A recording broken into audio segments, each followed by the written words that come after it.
اعوذ باللہ من الشیطان اللعین الرجیم بسم اللہ الرحمن الرحیم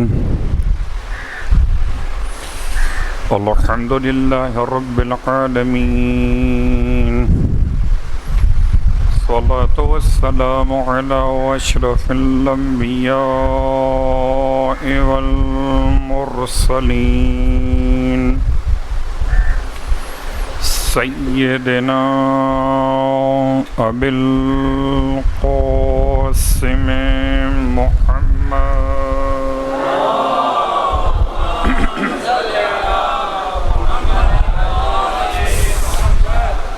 وعلى أهل بيته الطيبين الطاهرين واللعنة الدائمة على أعدائهم أجمعين أما بعد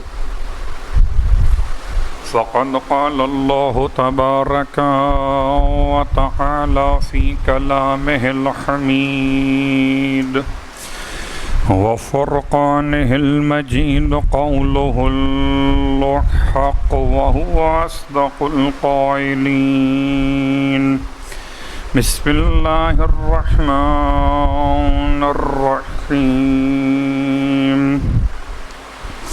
والفجر وليال عشر وقال أيضا في آخر السورة يا أيتها النفس المطمئنة ارجعي إلى ربك راضية مرضية فادخلي في عبادي وادخلي جنتي صلوات پڑھیں.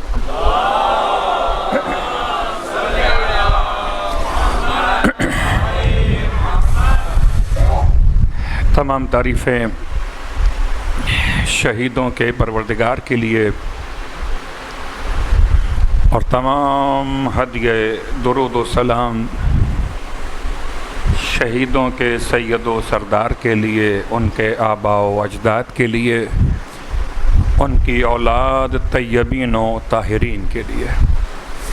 الحمدللہ الذی جعلنا من المتمسکین بالقرآن العظیم وجعلنا من المتمسکین بولایت علی بن ابی طالب علیہ السلام.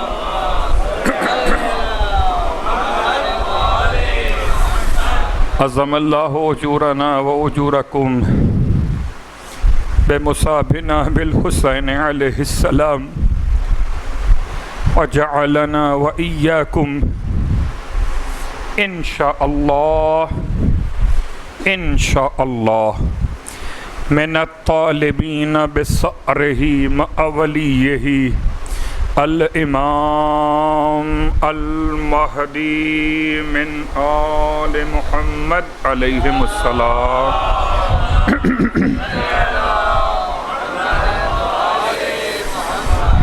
اما بعد، شکر پروردگار حسین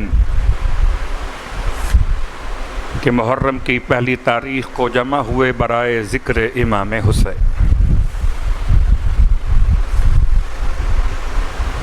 ہجرت کا 1441واں برس شروع ہو گیا. ہماری یتیمی کا 1 سال اور مکمل ہو گیا. انتقام خون حسین میں 1 سال کی اور تاخیر ہو گئی. خدا معلوم کہ ہمارے گناہوں کی مغفرت کا عنوان کب بنے، کب جدائی ختم ہو، کب خون حسین کے انتقام کا اعلان کیا جائے، اور کب ہم جیسے یتیموں کو اپنے سرپرست و آقا اور مولا کی خدمت نصیب ہو. آپ سے اس دعا کی التماس کی کیفیت میں ایک بات اور کہوں، اگر بار زحمت نہ ہو تو درمیان کے فاصلے ختم کرتے ہوئے قریب آ جائیے. جن کی کوئی شرعی مجبوری ہے وہ اپنے مقام پر رہیں، جو آگے آ سکتے ہیں وہ آگے آ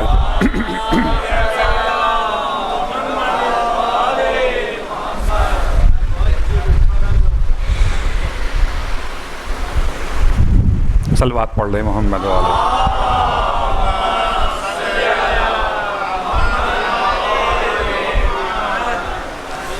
اجرکم ربکم، آپ کی زحمت نے ہم سب کی رحمتوں میں اضافہ کر دیا، اور خدمت صاحبان علم میں ایک طالب علم کی حیثیت لیے ہوئے آپ کی دعاؤں کے ساتھ یقیناً اگر دعا نہ ہو تو انسان کے لیے مشکلات بہت زیادہ ہیں۔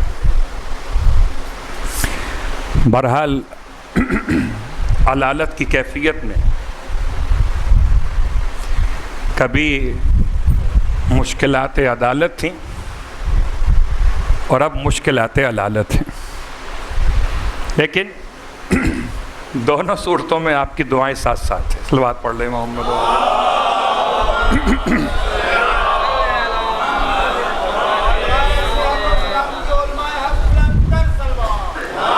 اللہم صلی اللہ علیہ۔ اور اب مجھ پر بھی لازم ہے اور آپ پر بھی لازم ہے کہ ایک ایسی دعا ہم سب مل کے مانگیں کہ جو ابھی حالت اسیری میں ہمارے علماء، خاص طور سے مولانا قبلہ محترم، ان کی رہائی باعزت طریقے سے اس طرح ممکن ہو کہ فرش عزائے حسین پر، منبر سرکاری سید الشہداء پر پھر استفادے کا موقع مجھے اور آپ کو نصیب ہو۔ پروردگار تمام مشکلات کو دور فرماتے ہوئے مولانا کو رہائی عطا فرمائے۔ صلوات پڑھ لیں محمد و آل محمد۔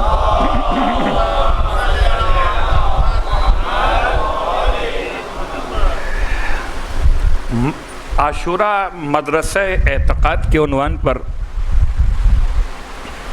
آپ کی خدمت مقدس میں جن آیات کی تلاوت کا شرف حاصل کیا گیا وہ آیات دو مقامات سے پڑھی گئی، ایک ابتدائی سورہ ہے اور ایک انتہائی سورہ ہے، اور درمیان میں اس کو ربط دیتے ہوئے وقال فی آخر سورت، یہ جملہ معترضہ کے طور پہ پڑھا گیا تاکہ ان دونوں مقامات کو باہمی طور پر مربوط کیا جائے۔ تو یہ آیت کا حصہ نہیں ہے، یہ بات آپ کی خدمت میں صاحبان علم کے لیے بیان نہیں کر رہا بلکہ اپنے نوجوان دوستوں کے لیے بیان کر رہا۔ میں نے آیت پڑھی والفجر ولیال عشر، یہ دو آیتیں ہیں، درمیان کا جملہ الگ تھا، آیت نہیں ہے، روایت نہیں ہے، ربط کے لیے پڑھا گیا۔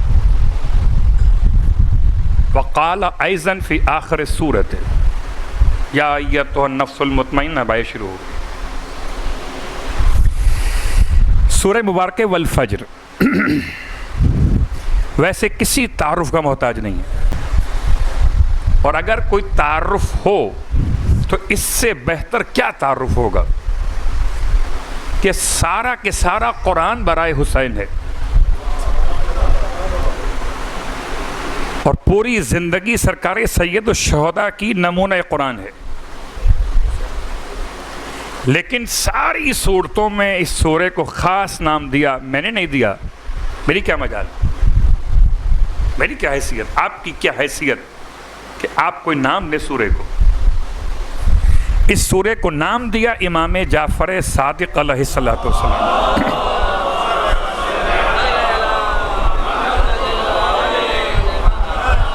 گویا وارث قرآن نے قرآن کے ایک سورے کو نام دیا سورہ حسین۔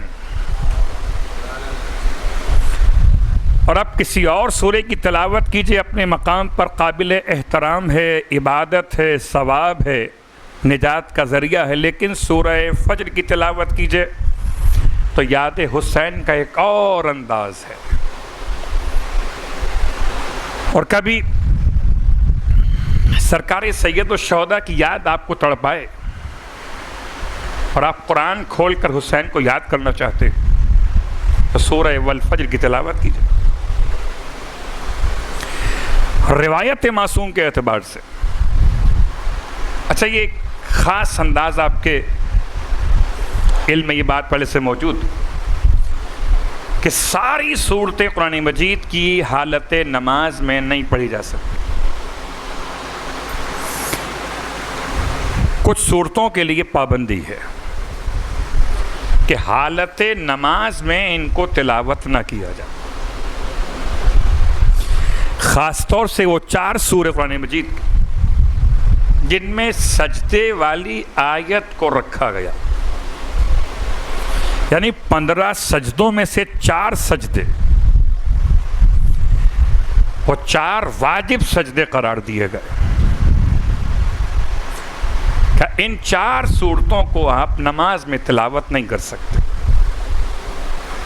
اور اس کے علاوہ کچھ صورتیں ایسی جو تنہا نہیں پڑھ سکتے، کچھ صورتیں ایسی جو تنہا پڑھیں تو نماز نکل جائے۔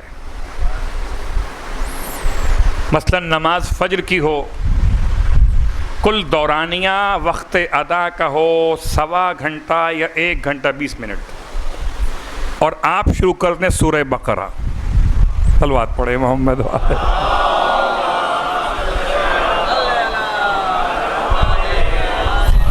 تو سورہ ختم ہونے سے پہلے وقت ادائے نماز فجر ختم ہو جائے گا۔ 286 آیات اور 1.25 گھنٹہ اور 1 گھنٹہ 20 منٹ کا ٹائم۔ یا اس کو یوں سمجھ لیجئے کہ کوئی ایسا طولانی سورہ پڑھنا جس سے نماز کی شکل باقی نہ رہے، لوگ یہ خیال کریں کہ شاید یہ نماز نہیں پڑھ رہے کھڑے ہوئے۔ یہ واجب نماز کی بات ہو رہی ہے۔ کون سی نماز؟ واجب۔ مستحب کا مسئلہ اس سے مختلف ہے۔ اتفاق سے کل ہم بات کر رہے تھے جناب اویس کی، تو 2 جملے جناب اویس کی یاد میں کل سے مربوط کر دیتا ہوں کہ مستحب نماز۔ اویس 8 زاہدوں میں سے ایک تھے، زہاد ثمانیہ، 8 زاہد گزرے ہیں تاریخ میں، بلکہ بعض علماء کے اعتبار سے یہ سب سے افضل تھے ان میں 8 میں۔ ان 8 میں کمیل بھی ہیں، اور ان میں سب سے افضل کون؟ اویس۔ اور اویس ہر ایک رات کے آغاز میں اس رات کا ایک نام دیا کرتے تھے، ہاذہی لیلۃ الرکوع، یہ رات رکوع کے لیے ہے۔ ہاذہی لیلۃ القیام، یہ رات قیام کے لیے ہے۔ ہاذہی لیلۃ السجود، یہ رات سجدے کے لیے مثلا۔ اور پھر اس رات پوری رات کو ایک حالت قیام میں گزارتے تھے، اس ایک رات کو حالت رکوع میں گزارتے تھے، اس ایک رات کو حالت سجدہ میں گزارتے تھے۔ کسی نے اویس سے کہہ دیا، اویس اتنی لمبی رات، اتنی لمبی رات، اور تم ساری رات رکوع میں رہتے ہو۔ قبلہ، اگر حالت رکوع میں پیش نماز محفل مرتضیٰ کی بات کروں، اگر کسی مسجد کی بات کروں، اگر پیش نماز اگر 7 مرتبہ تسبیح کبریٰ پڑھ دیں تو آپ سوچنے لگتا ہے مولوی صاحب آج کچھ فارغ وقت کے ساتھ آئے۔ صلوات پڑھے محمد و آل محمد۔ سبحان ربی العظیم و بحمدہ، سبحان ربی العظیم و بحمدہ 7 مرتبہ پڑھتے ہیں اگر، تو آپ سوچیں گے کیا ہو قبلہ آج کمر۔ جناب اویس پوری رات رکوع کی حالت میں، پوری رات، غالباً سجدے سے زیادہ مشکل امر ہے رکوع۔ اگر انسان رات بھر سجدے میں گزارے تو شاید رات بھر سجدے میں جو دباؤ پریشر ہے وہ اس کے اس حصے پر ہے، باقی باڈی کے لیے ذرا سا آسانی ہے۔ حالت رکوع میں پورا پریشر انسان کی بیک سائڈ پر ہے، بیک بون پر جھکا ہوا ہے۔ کسی نے کہہ دیا اویس کیا کرتا، اتنی لمبی رات ہے، عجیب جملہ تھا۔ فرمایا رات اتنی چھوٹی ہے، کاش کہ رات اتنی بڑی ہوتی کہ ازل سے شروع ہوتی ابد تک رہتی۔ میں حیران رہ گیا، یہ جملہ جناب اویس کا پڑھ کر مجھے حضرت داؤد یاد آ گیا، اللہ کے پیغمبر جناب داؤد علیہ السلام۔ مکان نہیں بنایا تھا، پکا کچا مکان بنایا تھا، ٹیمپریری مکان بنایا تھا، رہتے تھے۔ تو فرشتے نے آپ سے سوال کر لیا کہ آپ نے کوئی مکان مضبوط نہیں بنایا ہے۔ کیا مضبوط مکان بناؤں، کتنا زندہ رہنا ہے، 400 سال بس۔ فرشتے نے حیران ہو کر جناب داؤد سے جملہ کہہ دیا، اللہ کے نبی ایک دور ایسا آئے گا جب لوگ لوہے کے مکان بنائیں گے۔ تو حیران ہو کر جناب داؤد نے پوچھا کہ ان کی عمریں تو ہزاروں برس ہوں گی،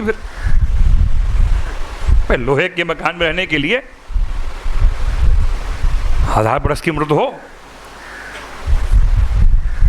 جناب داؤد کے سوال کے جواب میں جو فرشتہ کہتا نہیں کہ عمریں 40 سال 60 سال۔ فرمایا اگر میری عمر اتنی ہوتی تو میں ایک سجدے میں گزار دیتا۔ جناب داؤد وہ اویس عاشق علی ابن ابی طالب، عاشق ختمی مرتبت صلی اللہ علیہ وآلہ وسلم۔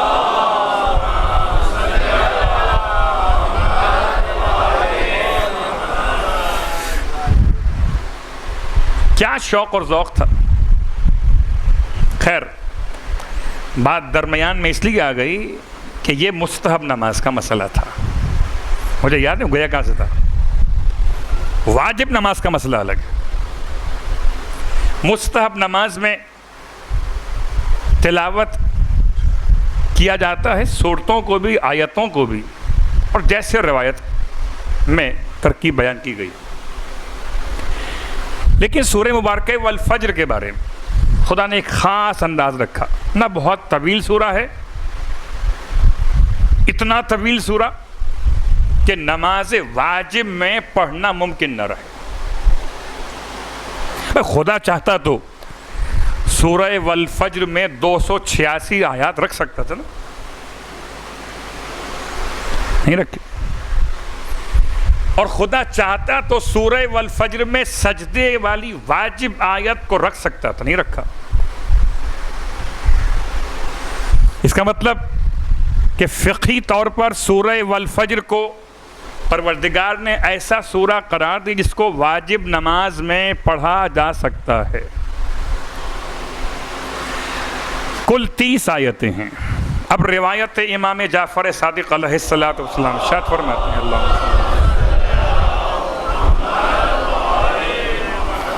کہ اگر کوئی اپنی واجب اور مستحب، یہ لفظ اور یا لفظ یا، واجب یا مستحب نمازوں میں سورہ والفجر کی تلاوت کرے تو خدا بند عالم اسے روز قیامت سرکار سید الشہداء کے ساتھ محشور کرے، اور خدا اسے جنت میں درجہ سرکار سید الشہداء میں جگہ دے گا۔ یہ درجہ سرکار سید الشہداء کیا، خالی ایک جملہ سن لیجئے۔ ویسے تو یہ ایک جملہ ناکافی ہے، مگر صرف ایک مثال دیتے ہوئے میں درجہ بیان نہیں کر سکتا مولا کا۔ میری کیا حیثیت، میری کیا اوقات، میں شہیدان کربلا کا درجہ بیان نہیں کر سکتا تو سید الشہداء کا بیان کیسے کر دوں؟ ایک مثال، صدام جیسا ظالم جس نے بڑے ظلم ڈھائے، خود بھی ظالم اور اس کے خاندان کے لوگ اس کے ہی ذریعے سے ظالم بنے. اس کا داماد، عجیب اتفاق کے داماد کا نام بھی حسین ہے. 3 افراد کو گرفتار کیا گیا تھا مومنین کو، اور صدام کے داماد نے ان تینوں قیدیوں کو، طریقہ ہوتا تھا قبریں کھودی جاتی تھیں یا گڑھے کھودے جاتے تھے، اور گڑھوں کے قریب کھڑے کر کے ان کو فائر شوٹ کیا جاتا تھا. مگر صدام کے داماد نے، یہ شخص بیان کرتا کہ ہم تینوں کی آنکھوں پر پٹی باندھ کے لے گئے، ہاتھ پیچھے بندھے ہوئے تھے، اور جب صحرا میں یا بالکل ویران مقام پر پہنچے تو پٹی کھول دی گئی تاکہ ہم اپنی آنکھوں سے اپنی قبروں کو دیکھ لیں. صدام کے داماد نے، یہ مومن کہتا ہے، پہلے شخص کو، پہلے قیدی کو قریب بلایا، اس سے پوچھا کس کو مانتا ہے، امام حسین کو یا صدام کو؟ اس نے کہا امام حسین کو مانتا ہوں. جیسے ہی اس نے امام حسین کا نام لیا اس نے اسے شوٹ کر دیا. اتنی گولیاں ماری کہ پورا جسم چھلنی کر دی. اب یہ 2 افراد جو پیچھے کھڑے ہوئے ہیں، ان کی آنکھوں کے سامنے زندہ انسان تڑپ تڑپ کر ختم ہو گیا، صرف ایک نام لینے کی وجہ سے. دوسرے کو بلایا، اس سے پوچھا کس کو مانتے ہو، امام حسین کو، صدام حسین کو؟ امام حسین کو. اس کو بھی شہید کر دیا گیا. تیسرا والا شخص، اسے بلایا اور پوچھا صدام کے داماد نے کسے مانتے ہو؟ کہ میں اتنا ڈر گیا تھا، 2 افراد کا خون، ان کا تڑپنا، ان کے چیتھڑے اڑتے ہوئے دیکھے، اتنی گولیاں ماری گئی تھیں کہ میں ڈر گیا، اور میں نے کہہ دیا کہ میں صدام حسین کو مانتا تھا. یہ مومن کہہ دیا.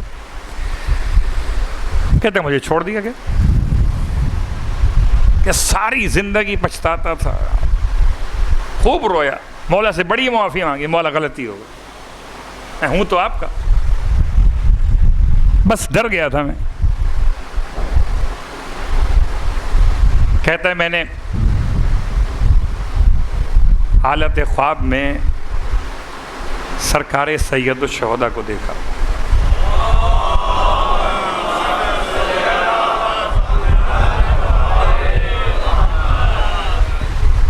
سرکار کو دیکھا، اور سرکار اپنے روضے کے دروازے پہ کھڑے. اتنے میں ان 2 شہیدوں کے جنازے حرم میں لائے گئے، انہی دونوں کے.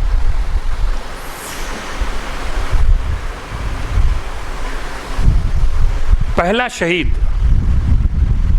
اس کو پہلے مارا گیا تھا، جب اس کو لے کر لوگ پہنچے، یہ خواب دیکھ رہا ہے، تو امام نے ارشاد فرمایا کہ اس کو لے جا کر گنج شہیدہ میں شہدائے کربلا کے ساتھ دفن کر دو. دوسرے والے کو جب لوگ لے کر پہنچے جنازے کو، یہ خواب دیکھ رہا ہے، اور امام سے پوچھا مولا کہاں دفن کرنا ہے اسے؟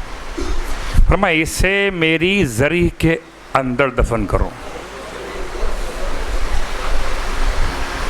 اب یہ خواب میں مولا سے معافیاں مانگ رہا ہے، رو رہا ہے، مولا غلطی ہو گئی، کچھ نہیں ہو سکتا تھا۔ عجیب بات، روتے روتے اس نے مولا سے سوال کر لیا، مولا یہ دونوں شہید، دونوں برابر، آپ نے ان کا مقام رکھا الگ الگ، ایک گنج شہیدہ میں، ایک آپ کی ذریعے کے اندر۔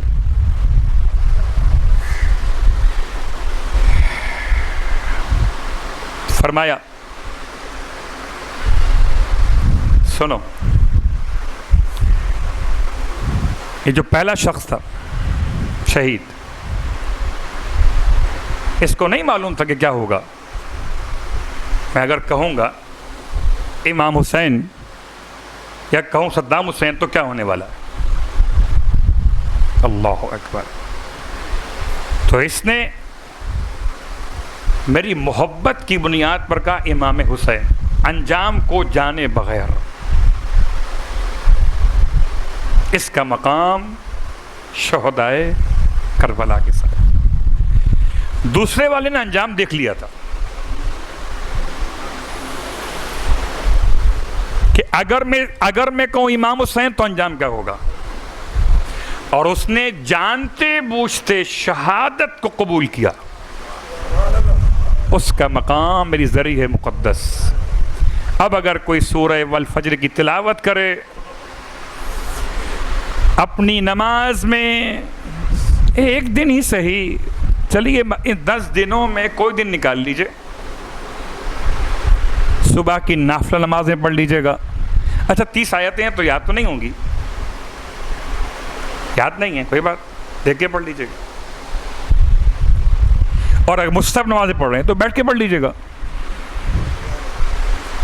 واجب نماز کی مجبوری الگ ہے کہ عذر شرعی کے بغیر آپ بیٹھ کے نہیں پڑھ سکتے، مستحب نمازیں بیٹھ کے پڑھ سکتے۔ روایت معصوم کے لحاظ سے اگر کوئی اپنی واجب یا مستحب نمازوں میں سورہ والفجر کی تلاوت کرے، خدا اسے جنت میں درجہ حسین میں جگہ دے گا۔ حیرت کی بات، لوگ کہتے ہیں نماز پڑھے بغیر حسین صلوات پڑھے محمد والے محمد۔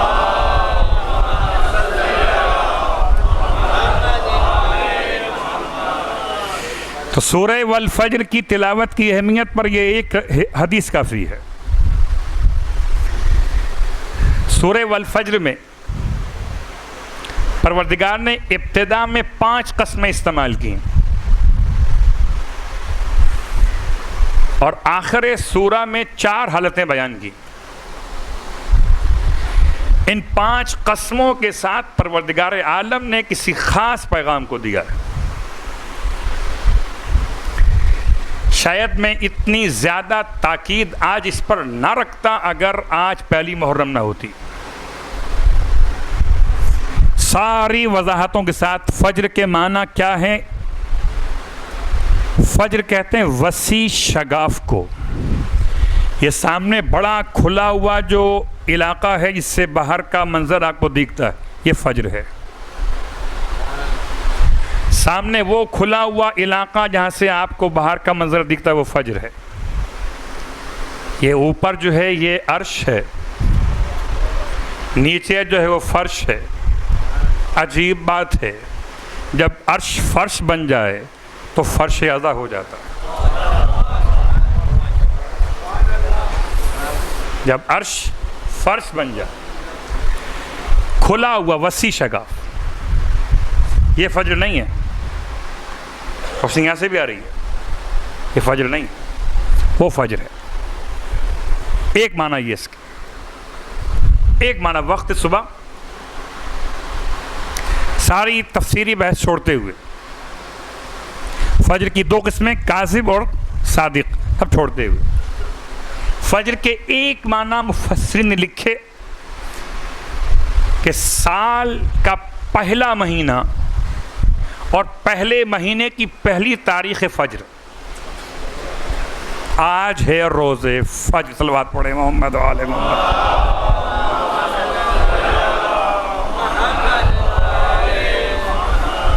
آج روز فجر ہے۔ بعض نے لکھا کہ نہیں، 10 ذی الحج قربانی کا دن، فجر کا دن۔ البتہ فجر کہتے ہیں ہر اس انقلاب کو، ہر اس امید کو جو ظلمتوں کو ہٹا کر انسان کو جینے کا سلیقہ سکھاتا ہے۔ اور قسم بخدا اگر نام حسین نہ ہو تو مظلوموں کو جینے کا سلیقہ نہ ملے، ظالموں کے خلاف آواز اٹھانے کا طریقہ نصیب نہ ہو۔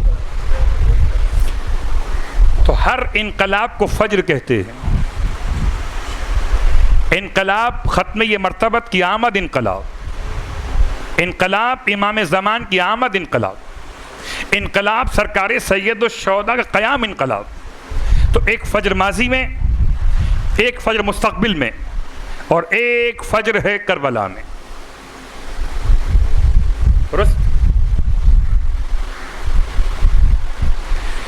اور روایات میں ایک جملہ استعمال ہوا آپ کے ذوق ایمانی کو اور قریب کرتے ہوئے مولا کی خدمت سے، میں وسیلہ ہوں آپ کو قریب کرنے کے لیے آپ کے مولا سے، اپنے آپ سے نہیں۔ آپ کا ہر لفظ سبحان اللہ مولا کے لیے، آپ کا ہر لفظ تحسین مولا کے لیے ہو، خطیب کے لیے نہیں، مولا کے لیے۔ کہ فضائل مولا بیان ہو رہے ہیں، نہ کہ فضائل مولانا۔ صلوات پڑھے محمد والے۔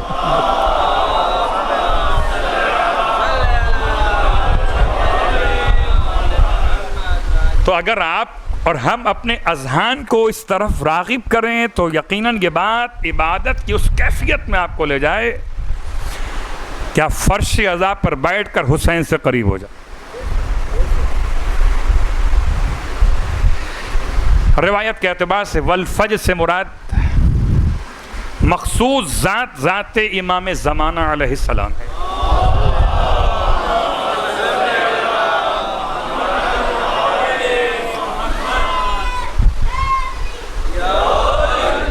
اب اس سورے کو سورہ مہدی کہوں؟ اللہ اکبر۔ کہ اگر امام زمان فجر ہے تو باقی ائمہ کہاں ہیں؟ کہ وَلَيَالٍ عَشْرٍ، یا 10 راتیں نہیں ہیں، 10 امام ہیں۔ کیا خدا راتوں کی قسم کھائے گا؟ اس سے مراد 10 ائمہ ہیں۔ 10 ائمہ کون؟ مولا کائنات کے باس سے لے کر، مولا حسن مجتبیٰ سے لے کر، اور امام حسن عسکری علیہ السلام تک، حسن سے حسن تک۔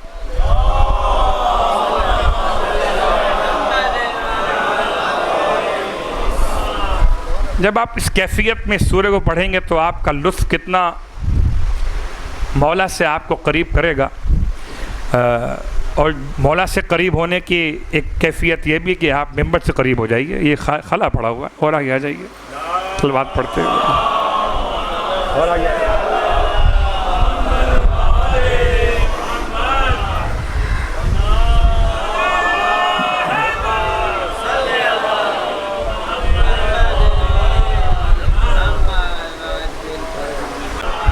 دیکھیں جتنا قریب بیٹھیے گا آپس میں صاحبان ایمان مل کر، اتنا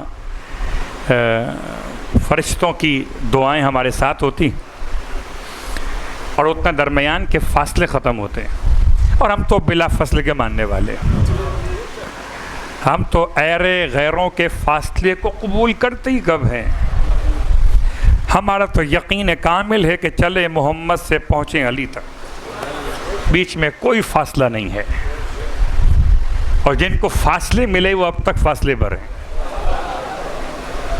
خیر، بات ہو رہی تھی آپ کی خدمت مقدس میں 10 راتیں، 10 راتیں نہیں، بطون قرآن میں سے ایک بطن یہ کہ اس سے مراد 10 امام ہیں۔ اچھا، 12ویں امام ہو گئے، اور دوسرے امام سے لے کر اور 11ویں امام تک یہ بھی ہو گئے۔ اب کون رہ گیا؟ والشفع والوتر۔ ایک قسم کھائی اللہ نے شف کی۔ شف کہتے ہیں زوج کو، زوج مانے 2، اتفاق سے آج اتوار، آج کے دن دو معصوم کی زیارت، ایک شہزادی کونین، ایک مولائے متقیان۔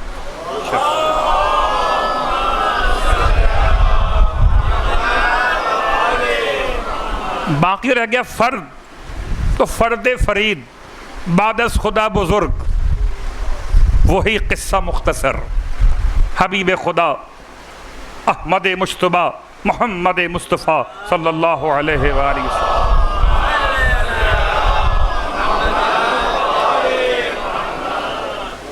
تو یہ چار قسموں میں چہاردہ معصومین کو بطون قرآن کے طور پر بیان کیا گیا۔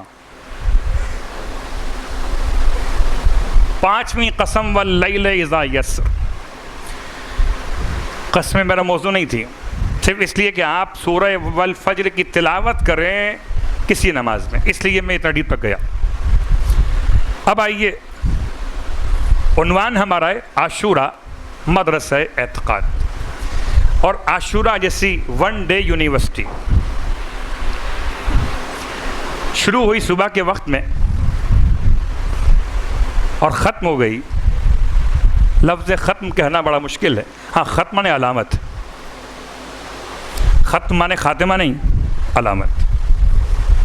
عصر عاشور پر اس یونیورسٹی نے تمام انسانیت کو ایسا شعور بخشا کہ جب بھی کبھی کسی آدمی کو انسان ہونے کا شرف ملا تو اس سے ایک ہی یونیورسٹی سمجھ میں آئی کہ انسان کو بیدار تو ہو لینے دو، آدمی کو نہیں،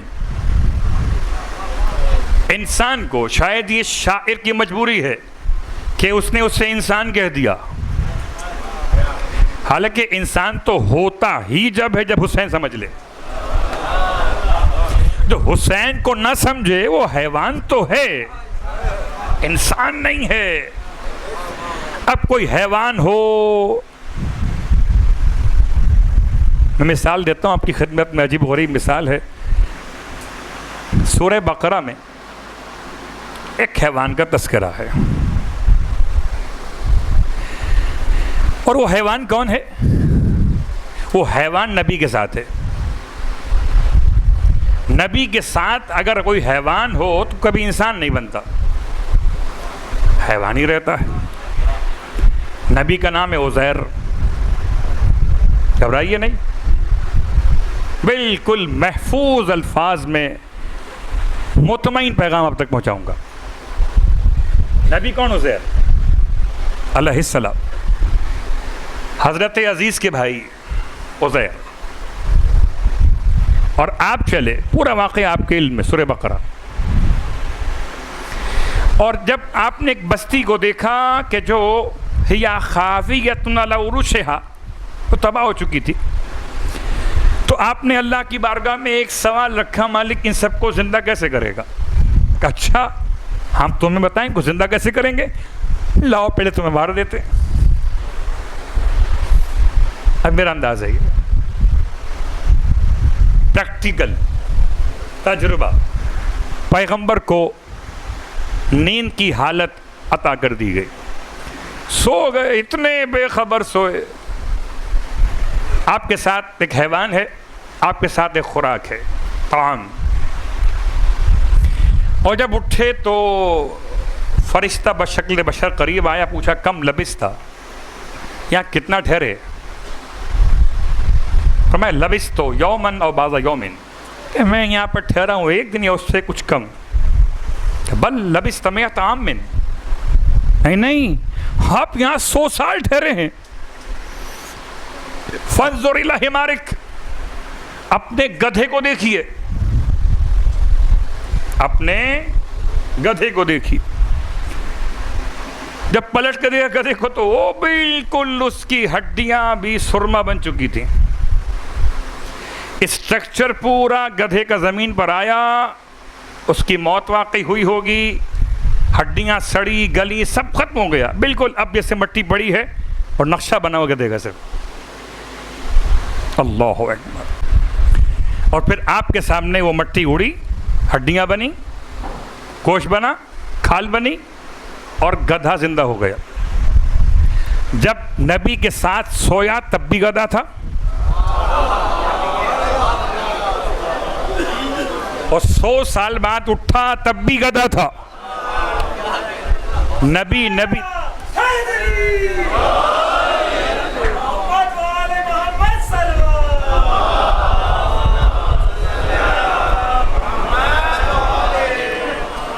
اگر کوئی 100 سال تک نبی کے ساتھ سوئے تو گدھا ہو تو گدھا ہی رہے گا۔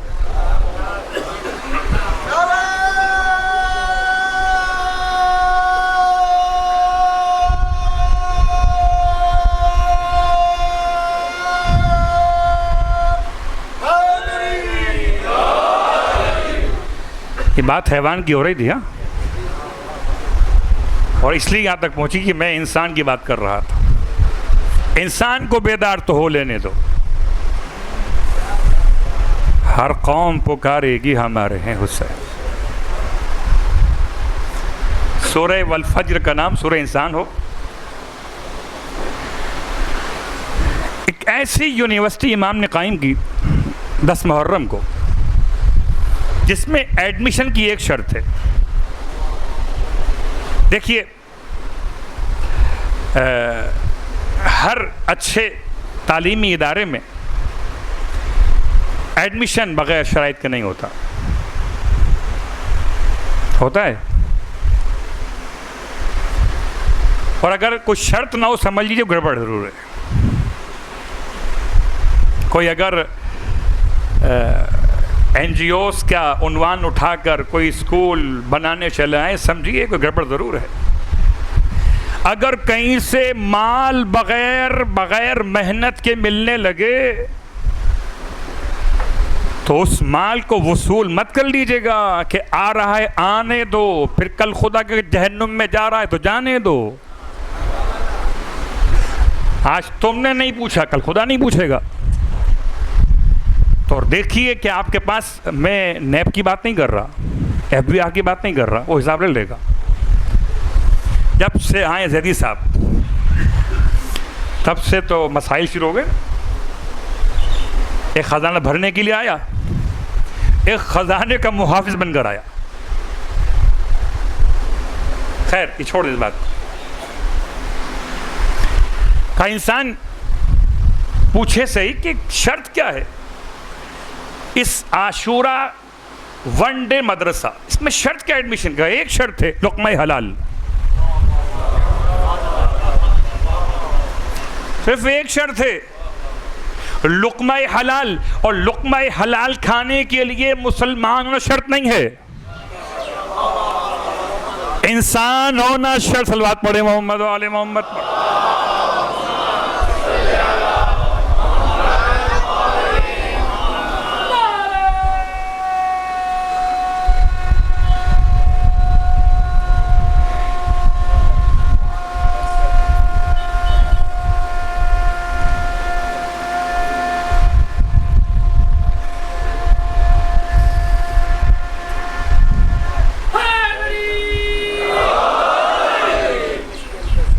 لقمہ حلال، آج کی حد تک بات کو روکتے ہوئے وقت تمام ہو گیا۔ ابھی تو ہم نے مدرسے کے داخلے کی پہلی شرط بیان کی، صرف یہی شرط اول ہے، یہی شرط بنیادی ہے، لقمہ حلال۔ اسی لیے اگر کوئی یہ کہے کہ سجدوں کے بعد داخلہ ملتا ہے، اگر کوئی یہ کہے کہ اس ایڈمیشن میں روزوں کے بعد داخلہ ملتا ہے، اگر کوئی یہ کہے کہ اس مدرسے میں داخلہ حج کرنے کے بعد ملتا ہے، تو آپ کو اس 1 ڈے مدرسے میں ایسے لوگ ملیں گے نہ جنہوں نے سجدے کیے تھے، سجدوں کے منکر نہیں تھے، احتیاط کے ساتھ سجدوں کے منکر نہیں تھے، مگر سجدوں سے بے خبر تھے۔ بے خبر ہونا اور ہے اور منکر ہونا اور ہے۔ منکروں پہ خدا کی لعنت ہے، جو سجدے کا منکر اس کا حسین سے کیا تعلق ہے؟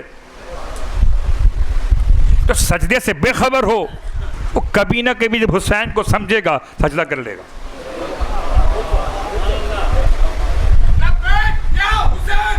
لبیک یا حسین، لبیک یا حسین، لبیک یا حسین. یا بات واضح نا؟ تو اس لیے میں نے جملہ مکمل کیا کہ کہیں کسی ذہن میں کوئی بات مشتبہ نہ ہو جائے کہ اس ون ڈے مدرسے میں سجدے لازم نہیں. ون ڈے مدرسے میں اس کا آغاز اکبر کی اذان سے ہوا، اس کا آخری پیریڈ ہوا حسین کا سجدہ.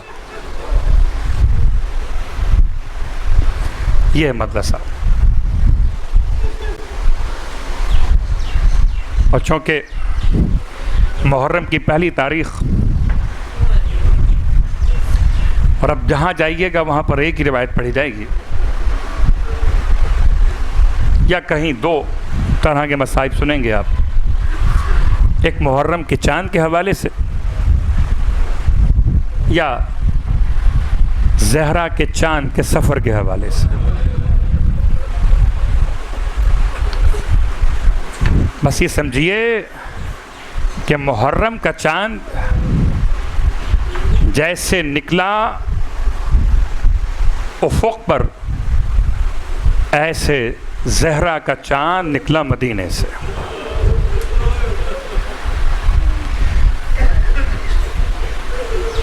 آپ محرم کے چاند کو دیکھ کر روئے، مدینے والے زہرا کے چاند کو کھو کر روئے.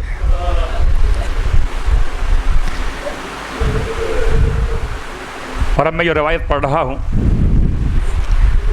علامہ سید ذیشان الجوادی علی اللہ مقامہ نے نام اس لیے لیا کہ تاکہ ان کے لیے ایصال ثواب بھی ہو.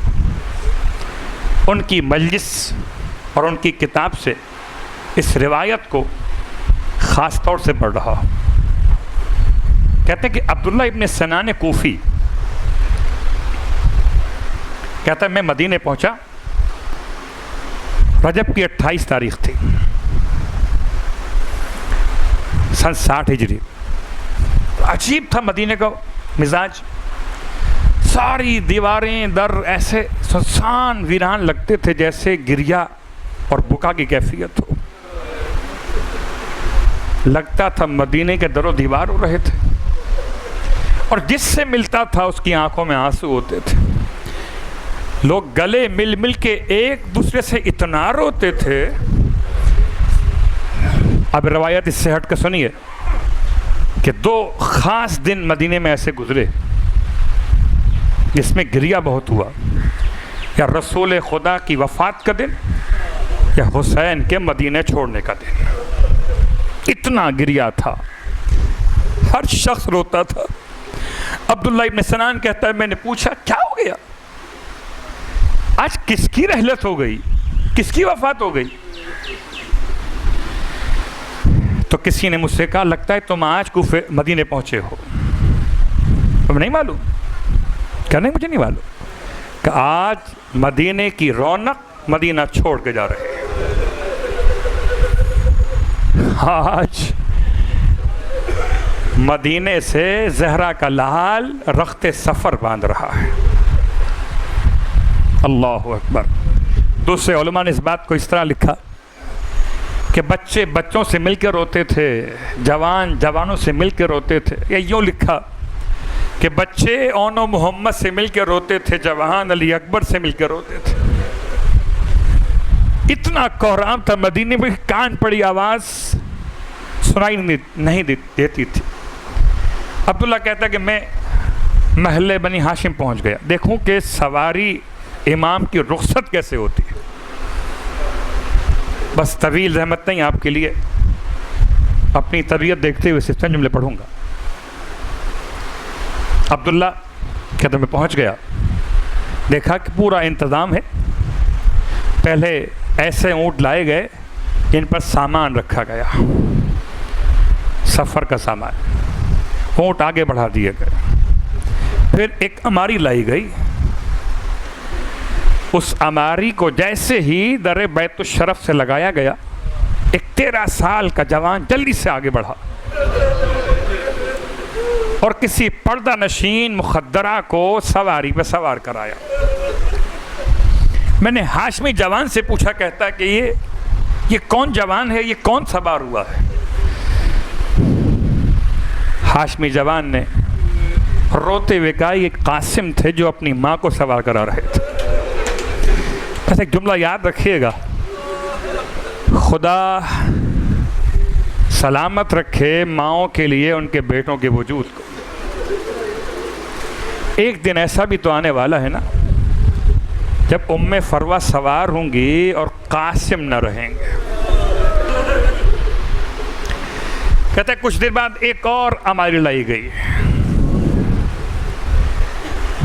ایک 18 سال کا جوان آگے بڑھا، ایک مخدرہ کو سواری پہ سوار کرایا گیا. میں نے پوچھا ہاشمی جوان سے، یہ کون سوار ہوا، یہ کون جوان ہے؟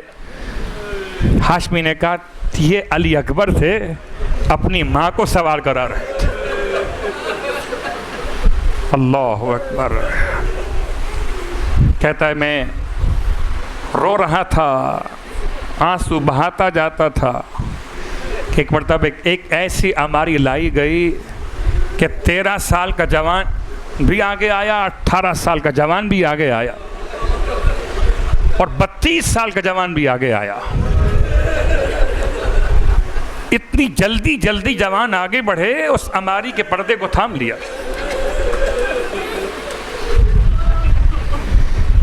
اور کسی مخدرہ کو سوار کرایا گیا، نہیں معلوم کون. کہ ہم نے پوچھا اب کون سوار ہوا کہ اتنا اہتمام ہوا؟ کہا زہرا کی چھوٹی بیٹی سوار ہوئی، ام کلثوم. بس رونے والوں، ابھی تک عبداللہ کہتا ہے حسین کرسی پہ بیٹھے ہوئے تھے کہ ایک اماری اور لائی گئی. سارے جوان جن کا اب تک تذکرہ ہوا سب کے سب قریب آ گئے، اور ایسا ہوا کہ حسین نے کرسی چھوڑ دی اور حسین خود اٹھ کر قناعت تھامنے چلے آئے. کہتا ہے تب میں نے پوچھا یہ کون مخدرہ ہے جس کے لیے حسین نے کرسی چھوڑ دی؟ تب کہا گیا تو نہیں جانتا، آپ زہرا کی بڑی بیٹی زینب کبریٰ سوار.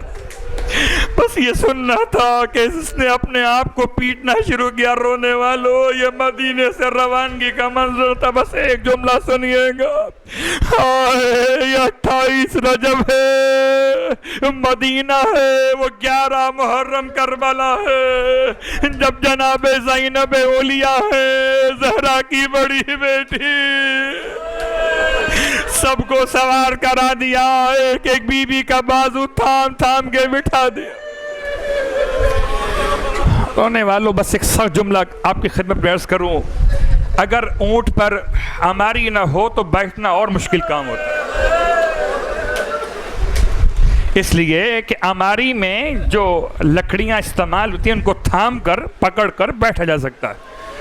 بغیر اماری کے بے کجاوا اونٹوں پر بی بی سوار کیسے ہو؟ جناب زینب کو جلال کا عالم فرمایا کوئی قریب نہیں آئے گا، ہم اپنی بیویوں خود سوار کرائیں گے. ایک ایک بی بی کا بازو تھاما. آج قاسم نہیں ہے، ام فروہ کا بازو زینب نے تھاما. آج علی اکبر نہیں ہے، ام لیلہ کا بازو زینب نے تھاما. آج کوئی اور نہیں ہے، وہ جناب کلثوم کو بھی جناب زینب نے بٹھایا. فضا رو رہی ہیں، فرمایا اماں فضا آئیے میں آپ کو سوار کرا دوں. فضا کو بھی جناب زینب نے سوار کرا دیا. اب سب بیویاں سوار ہو گئیں. بی بی نے کبھی دائیں دیکھا کبھی بائیں دیکھا، اپنے لیے کو سوار کرانے والا دکھائی نہ دیا. رونے والوں، اونو محمد نہیں ہے، اب قاسم نہیں ہے، علی اکبر. عجیب مگر جملہ ہے، نہ بی بی نے اونو محمد کو یاد کیا، نہ بی بی نے علی اکبر کو یاد کیا، نہ بی بی نے قاسم کو یاد کیا، نہ بی بی نے اپنے مولا اپنے آقا مولا حسین کو یاد کیا. ہاں عجیب منظر تھا. نعرہ القمہ کو دیکھا، آواز دیا اے ناخل عباس، بھائی عباس کہاں رہ گئے؟ ارے جب مدینے سے چلی تھی تو